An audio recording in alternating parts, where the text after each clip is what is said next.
welcome to today's video. We're gonna look at some fantasy tropes and we're gonna rank them. We're gonna do a tier list. Now, before we do that, I have something to show you all, and that is what my book, King of Death and Daggers, will look like in a physical form. Ignore the not for resale banned. That's because this isn't released yet, so when I ordered it, it had to have that band on it. So this is just an exclusive copy, and you'll notice I have some tabs here. The reason I had to get a copy before it released was because I needed to take a look through it. Because you know how if you've been a member of the channel for long enough, you will have realized that I, in my infinite wisdom, found some mistakes in the physical copies that were actual mistakes in my Word document because I'm an idiot, and I apparently can only spot some of these mistakes when I'm reading a physical copy. So I have the physical copy of my book before it's released so I can read through it, look at some things that I might need to change, and then make those changes before it actually goes live, because that would be very unfortunate if I didn't do that. I found literally like 2 things so far. It's usually in the beginning where most of the mistakes are, because I kind of gloss over it, I guess. They're just minor mistakes. A word wasn't italicized, even though I wanted to put emphasis on it. What was the other one?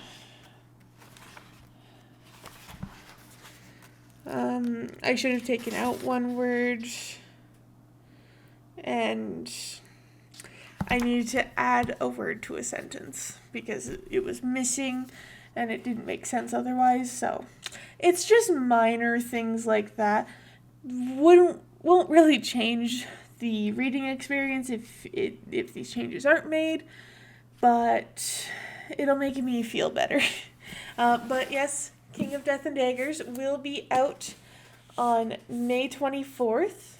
You can snag a copy of a physical then. You can also pre-order the ebook now. I'm really excited to release this. Though I am going to say the cover is a little darker than I thought it would be. And also, one more thing is I should really move all of this text up a little, just so it's not so close to the bottom. But other than that, it's real good. It's real nice. I like looking at it, because also this is a big book. This is a hefty book. Like, she's heavy. And neither of my other 2 books are this heavy. Also, the space I saved in my bookshelf when I rearranged it for this almost didn't fit in that space, even though I thought I left enough space. Almost didn't fit, but you know what? I can get it to fit without moving anything, because I don't want to go through that again.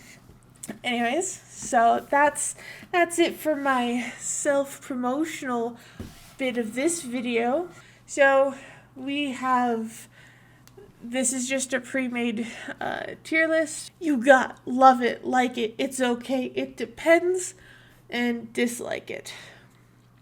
And so those are all the categories that we're going to do. And this is mostly just fantasy tropes. This isn't like specific to books, but you know what? We're going to treat it like it is. Let's just get into this. Let's start this. I've waited long enough.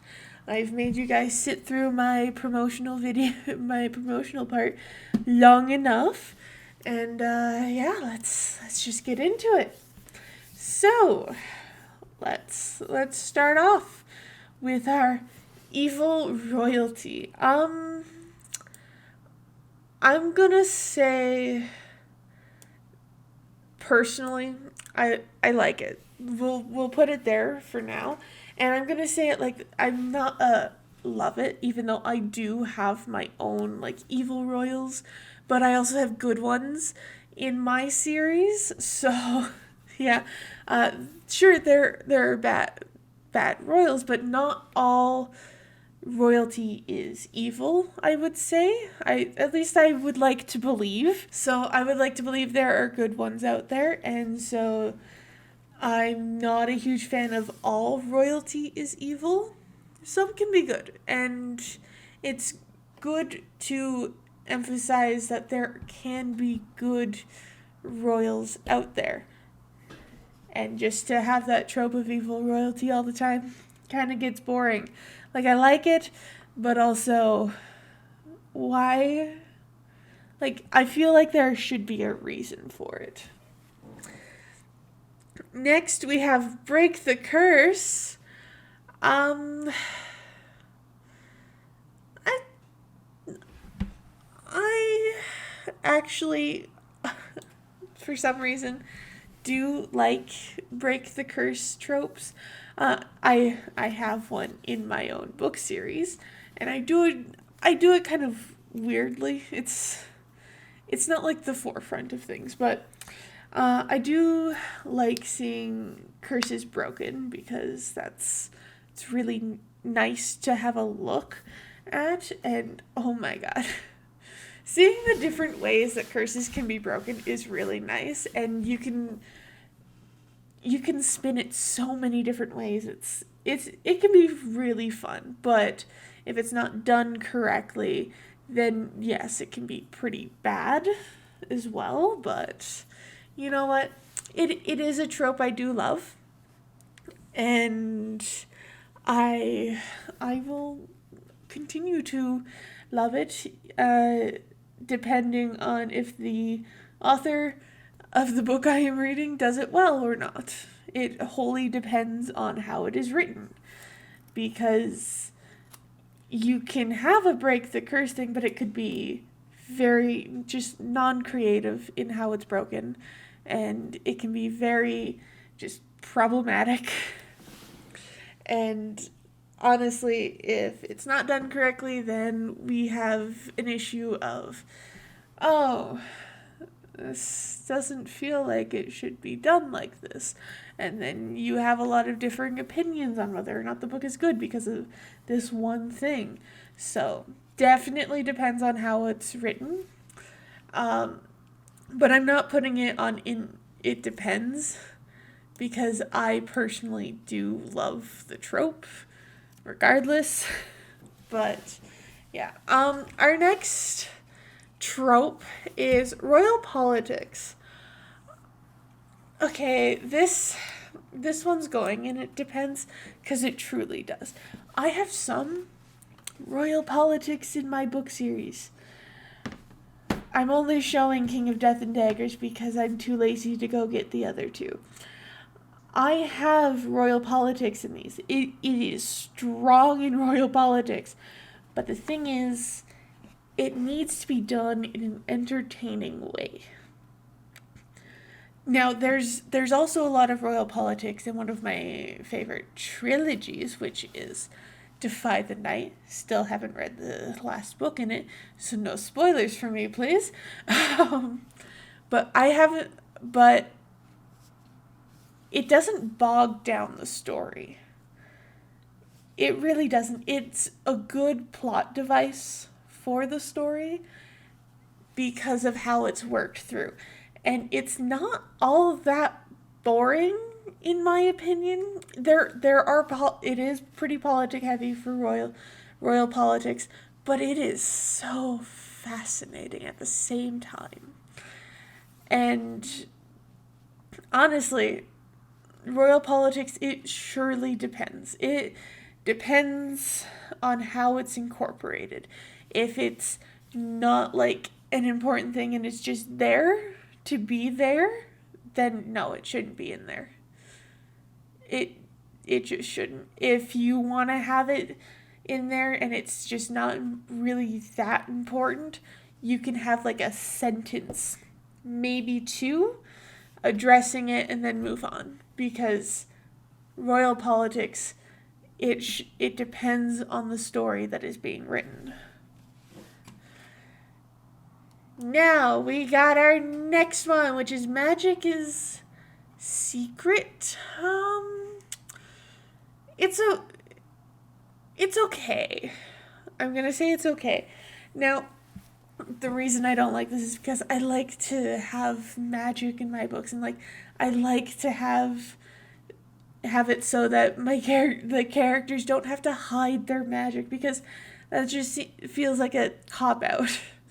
Granted, one of my favorite series, which is Frostblood, is where your main character does have to hide her fireblood powers because she's in a land of frostblood magic where her kind is hunted, so makes sense, but it's not something I really look for in books, and it's definitely not something I put in my own books because, God, I wouldn't say I don't like it, but it's just okay. That's all it is. It's just okay. Our next one is gods. You know what? We're gonna put it in like it. We're gonna put it above evil royalty though. And I do like the concept of gods, even though, surprise, surprise, I'm an atheist. I grew up in a Christian family, but I am an atheist. And I don't believe in gods. But you know what? Fantasy is to dispel belief. And I can believe in a god that someone's created for a fantasy world. And I don't care. I'm not religious. I'm just... I just don't care. And I like the concept, but God, like I will have a few gods, like 2 gods in my next series that I will be writing once I finish this one, because I have one more book after this. But yeah, so gods are actually a good trope. It can add quite a lot of, I'd say, flair, but yeah, it is something I do like, but I wouldn't say I love it. This, like with this series here, there's no gods. Not really. Like they praise in this book for like Illyrians, they praise Illyriana because she founded the kingdom, and she rose up in a time when people would rather her dead and blah blah, and she saved the world. So, but she's not a god. She was just a regular person that was experimented on and then got magic, and then she essentially just became all powerful and was able to save the world and create a better future. But yes, there's no gods in this world, and it's nice. It's nice to have books that don't have gods, but I do like books that have gods in them, as long as it's not bogging down on the story. Like, it's fine. Our next one, paranormal romance. Now, do I need to mention how much I'm not a huge fan of romance novels of any kind? Fantasy romance? Nah, it's gotta have some... Romance has to be a side plot. Okay, but paranormal romance is fine. It's okay, and that's why we're going to put it in there. I'm just not the biggest fan of it, because I'm not someone who reads a lot of romance heavy books. I read a lot of books that have more worlds at stake. It's an adventure. It's like things are happening and romance is a side plot. Like that's for the side. That's for you to enjoy on the side. It's not a main thing. I'm also very, very far on the asexual spectrum, and so I don't really care for the spiciness that especially paranormal romance gets. Like, paranormal romance gets some of the more spicy stuff, and I'm not really a fan of the spice. I just gotta say, I'm not the biggest fan of spice. Our next one, The Dark Lord. It depends. It depends. You know what? We're gonna put it above royal politics because it's a little higher. The Dark Lord trope depends on how it's written, what's being done with it, and so many other things. Because, oh my god, if I have to read another book that's like Harry Potter, Dark Lord, Voldemort things, then no. But if it's done strategically in a better way, then yes. Now, I know, people are gonna hate on me for hating on Harry Potter. But you know what? I read the first book, and I did not feel a need to continue. And we're going to end it there because I did make a video on this topic before and how I don't actually think Harry Potter is that great.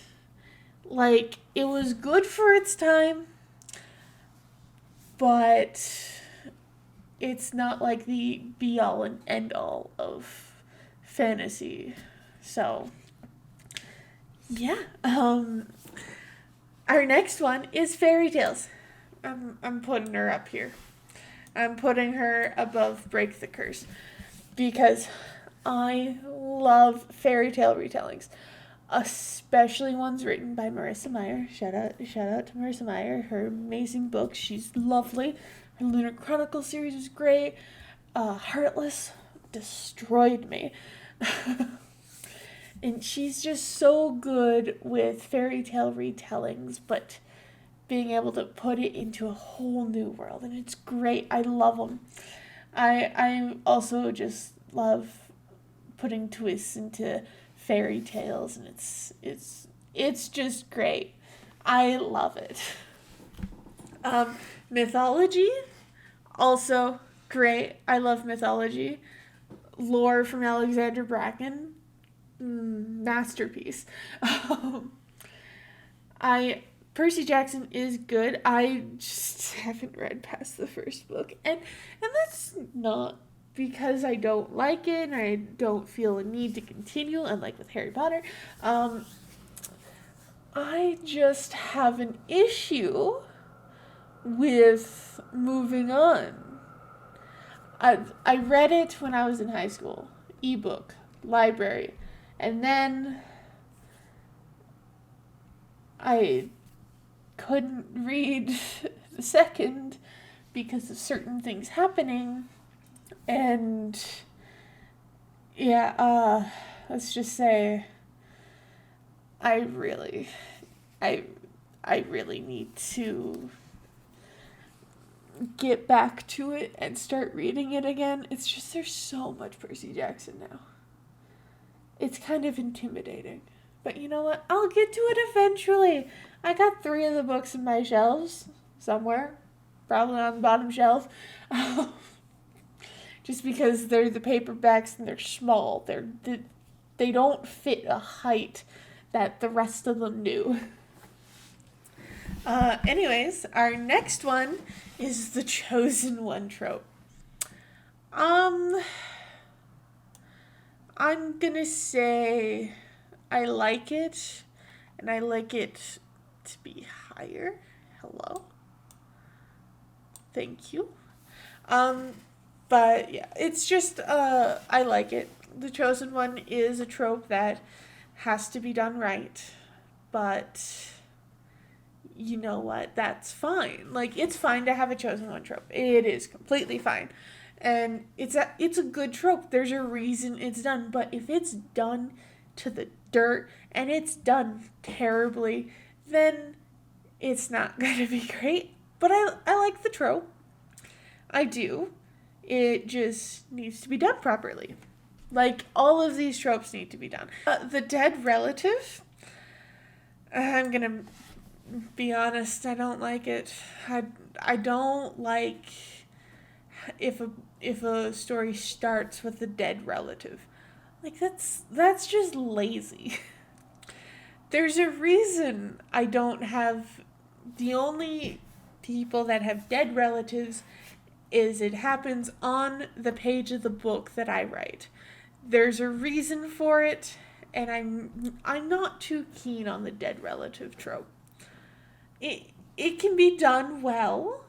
It can, but oftentimes I just feel like it's lazy, and it's just a way to not make this to not have to put this extra person in to either support or hinder the main character. Like, it's easy enough to not have them dead, but incorporate them in a different way so that it's not just that they're dead. You could also have a neglectful relative. It doesn't need to be a dead relative, though. Now, before anyone calls me out, if you've read Princess of Lightning and Prophecy, which is my first book, before anyone calls me out, Ash thinks she has a dead twin. Spoiler alert for my book, the twin's not dead. No one in Ash's family is actually dead, except for her uncle. But that was a later decision to create a conflict with a different character. And like I said, it can be done well, but it can also be done too much. And I don't do it that much for my books because I don't think it needs to be done. Most deaths of a relative I will put on the page of the book just because I feel like it should be an impactful point, and it will be when I decide to do that. I'm not going to spoil anything because I'm just going to say something does happen in this book that we're not going to talk about because that would be spoiling a huge point in it. Anyways, on to our next one, which is royalty. Top tier. Love it. It's great. I won't say I love it over fairy tales though. That's kind of, come on. Here we go.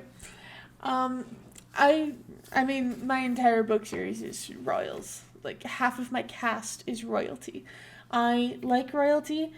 I like having a nice little balance of good and bad royals, which is why evil royalty is a tier below, but royalty is in the love it because I like the concept of reading about princes and princesses, but like, they're more badass, especially the princesses. The princesses have to be more badass than what you would traditionally think. But yeah, royalty is completely fine, and I love the trope of having royalty in the book, and it's great, and I love it, and we're just gonna, especially for certain time periods, but yeah. Magic is outlawed. What do I think of this? Similar to It's Okay. I like it slightly more than Magic is Secret. Uh, but it's not really something I will turn to exactly. Because, like, I just feel like it's lazy to make Magic outlawed. Like, why is it outlawed? If there's, whenever Magic is outlawed, I want there to be actual good reason or a logical reason as to why normies would outlaw Magic. Like, why is it outlawed? And if it's a stupid reason, then I'm coming for you. If you write a book where Magic is outlawed because of something stupid, and I will come after you. Our next one is historical setting. Oh boy. Do I like historical settings? Not really. I'm gonna put it in, it depends. Just because I'm not really someone that really loves putting things into a historical setting for fantasy. I don't. Like, it can work. Depends on the story that's being written. And I have read, like, a few historical setting books. Like, with Cassandra Clare's The Infernal Devices. I like that. And that's technically in a historical setting. I also liked with with Scott Westerfeld's The Leviathan series. That was a historical setting, and I loved it. That was great. But most historical setting books, even if they're fantasy related, I tend to not like. So it truly just depends on how it's written. But yeah, medieval setting, love it. I love a medieval setting. You'll probably notice that my own books have a sort of medieval feel with a bit of more futuristic tendencies into it. Like, it's a mix. But I do love a medieval setting. I love it. I'm obsessed with pre-modern weapons, like swords, bows, arrows, like all of that stuff. So, medieval setting, top tier for me. I love it. Urban fantasy. I like it. I am not the biggest fan of urban fantasy, but I like it. It's okay. It's good. Truly depends on how it's done, and I will read an urban fantasy. I just don't particularly gravitate towards them as much as I would like a medieval setting with royalty, swordplay, like epic battles. Yeah. The One True King. Oh, we're going Arthurian now, aren't we? Much like The Chosen One, I like it, but I won't say I love it. And it's similar as to The Chosen One. It's got to be done right. And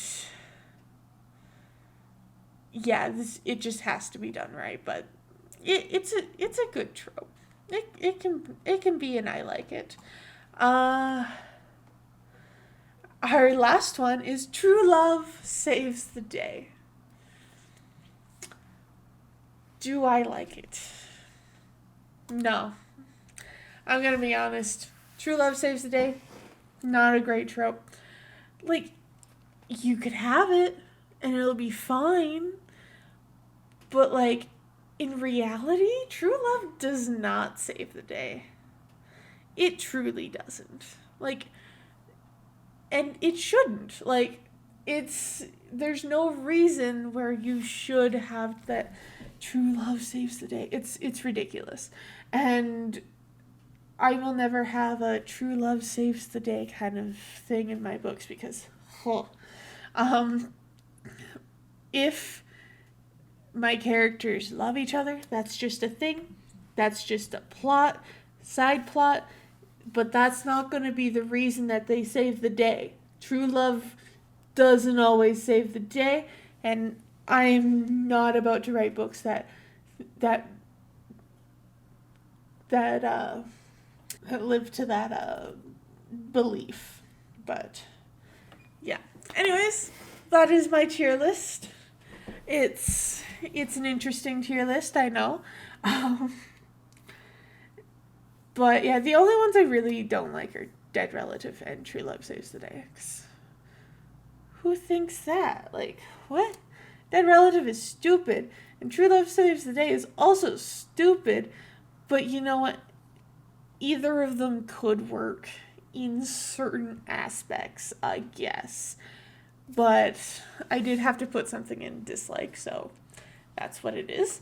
But yeah, so anyways, tell me what your thoughts about this is in the comments below. And if you want to support me, you can go buy my books. Links for those are in the description. And I hope you all enjoyed this video. If you did, give it a like. If you want to see more content from me, hit that subscribe button and ring that notification bell so you get notified when I post a new video. And I will see you all next week for whatever I choose to upload. Bye-bye!